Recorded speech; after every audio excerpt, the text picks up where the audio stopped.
생명의 본체되는 그 알갱이가 씨에서 나오기 전에는 그대로 씨입니다. 어떤 씨는 우리가 보기에 어떤 씨는 그대로 심으면 되지만 어떤 씨는 씨를 둘러싸고 있는 겉껍질이 딱딱하게 있는 걸 우리가 발견합니다. 해바라기 씨나 또 야자 씨나 이런 거 보면은 딱딱한 겉껍질이 있습니다. 해바라기 씨, 야자 씨는 그거 높은 야자 위에서 원숭이가 많이 던져서 사람이 머리에 맞으면 아마 기절할 겁니다. 얼마나 딱딱한지 모릅니다. 생명의 본체되는 알갱이가 씨에서 나오기 전에는 그대로 씨로 존재합니다. 내 씨 껍질을 벗기는 데는 자기 생명을 미워하며 씹어서 뱉어내는 과정이 필요하다고 하시는 겁니다. 주님은 우리가 죽어야 많은 열매를 맺게 된다고 하십니다.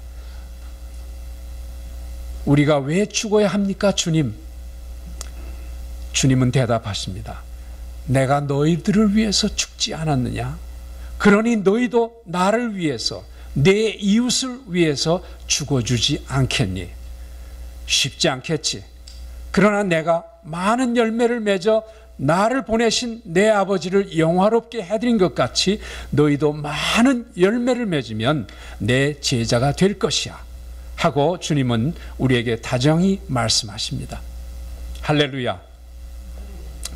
그렇다면 24절에서 우리는 열매를 많이 맺기 위해서 어떻게 죽을 수 있습니까?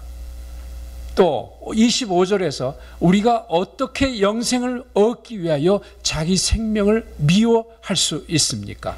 저는 이것을 여러분과 함께 죽음으로써 얻는 생명의 법칙, 이렇게 말을 붙이고 싶습니다. 죽음으로써 얻는 생명의 원리, 두 개의 과정을 생각해 봅니다. 첫째는 절대 가치와 세상적 상대 가치, 이것을 깨닫는 과정이 우리에게 필요합니다. 이 땅 위에서 내 생명을 포함하여 이 땅의 모든 다른 것들은 사랑과 관심의 가치는 하나님에 대한 절대 가치에 비해서 대단치 않고 일시적인 가치밖에 없기 때문에 우리가 미워할 정도이라고 하십니다. 즉 내게 참 구원과 생명을 주신 예수 그리스도와 그의 나라를 위해 이 땅에 있는 생명을 미워할 정도로 아낌없이 포기할 때 하나님께서 그의 나라와 예수를 통해서 생명의 절대 가치를 깨닫게 해주신다는 말입니다. 쉽지 않은 말이죠. 이 절대 가치를 위해서 내가 세상에서 아끼고 사랑하던 것에 대한 일시적 세상 가치를 미워하고 포기하는 것, 이것이 내가 죽는 거란 뜻입니다. 내가 죽지 아니하면 예수에 있는 그 참 생명, 그 다이아몬드보다 더 귀중한 그 보배를 우리가 발견하지 못한다는 얘기입니다. 바울 사도는 예수를 만나기 전까지는 자기가 베냐민 태생의 히브리족이고 당시 최고 학자 가말리엘의 문화생이라는 자부심이 있었습니다. 또 유대인 중에서도 바리새인이었고 대로마 제국의 시민이라는 자랑이 바울 사도에게 있었습니다. 그러나 하나님의 아들 예수가 이 땅에 오셔서 자기와 온 세상의 죄를 구속하기 위해서 친히 십자가에 달리셨고 또 성경 말씀대로 죽은 자 가운데서 다시 부활하셨음을 만나는 순간에 그때까지 간직했던 바울 사도의 가치관은 완전히 박살이 났습니다. 그의 눈을 가려서 진리를 바라보지 못한 비늘이 떨어지는 충격을 체험했다고 했습니다. 눈 떠 있던 사울은 장님이 되었고 주의 은혜로 다시 세상을 새롭게 발견하게 돼서 바울이라는 이름을 갖게 됐습니다. 그의 겉껍질은 완전히 깨어지고 속에 있던 알갱이가 나오기 시작했습니다. 바울은 그 전에 자기의 세상적으로 소중했던 겉껍질들을 십자가에 달리신 예수에 비추어 볼 때 더럽고 무가치한 배설물로 여기고 미워하게 되었다고 고백합니다. 그는 선교할 때도 자기의 해박한 세상 지식, 정말 하버드 대학에서 박사학위 받은 것 같은 정말 탁월한, 그 당시에 탁월한 학문적인 자랑, 그 지식들, 그 웅변술, 그런 걸 사용하지 않았습니다. 그런 설득력을 사용하는 대신에 세상에 천하고 가난하고 아무것도 아닌 별 볼 일 없는 것들을 사용해서 하나님의 권능을 나타내시는 성령님의 신비한 능력과 예수의 십자가를 의지한다고 고백합니다. 그때부터 그의 사역의 열매가 풍성하게 맺기 시작했습니다.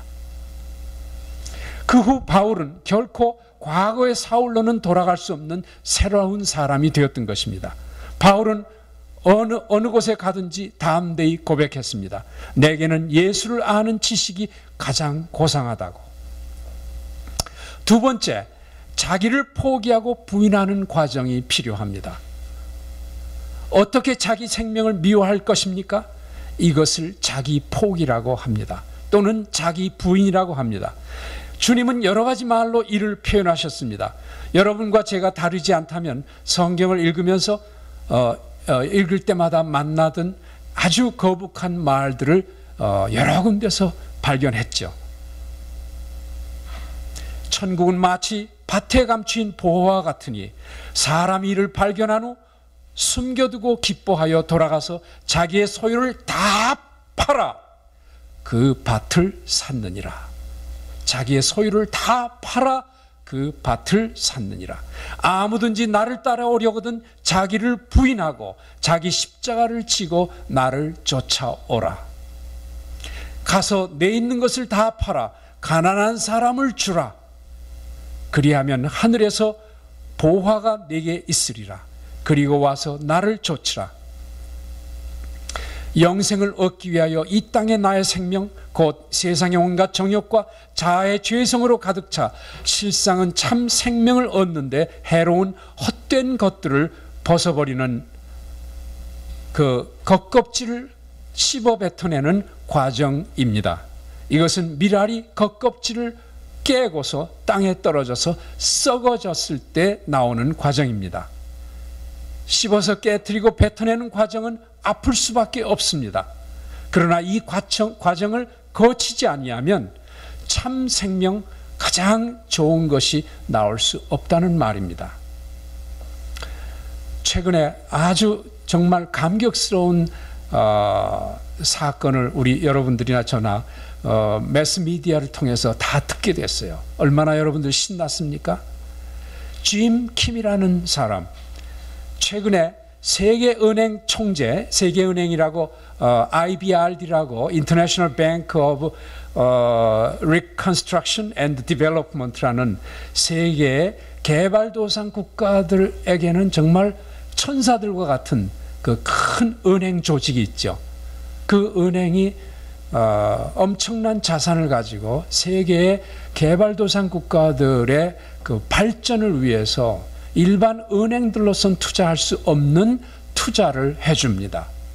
그 은행의 총재로서 세계은행 총재로서 오바마 대통령은 후보로서 추천을 했습니다.